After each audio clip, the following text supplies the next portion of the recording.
Saiban news HD में हूं यासीन और मैं हूं नाइला भट्टी। शामिल करते हैं अब तक की अहम खबरें।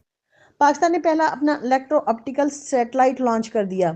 कराची पाकिस्तान के कौमी खलाई इदारे स्पार्को ने मकामी सतह पर तैयार करदा electro optical satellite EO1 launch कर दिया। इलेक्ट्रो ऑप्टिकल सैटेलाइट को चीन के जीचुआन सैटेलाइट लॉन्च सेंटर से खला में रवाना किया गया।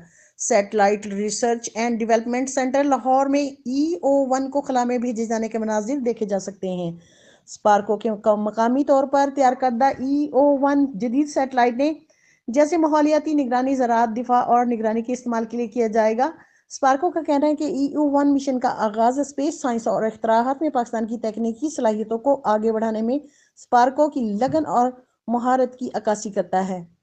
मकामी तौर पर तैयार करदा सैटेलाइट पाकिस्तान के खलाई टेक्नोलॉजी के सफर में एक अहम संग मील है। इससे कबल मई 2024 में पाकिस्तान का पहला मल्टी मिशन सैटेलाइट पाक सैट MM1 चीन के एक्सचेंज सैटेलाइट लॉन्च सेंटर से लॉन्च किया गया। देखते रहिए साइबान न्यूज HD नसरीन अनवर के साथ।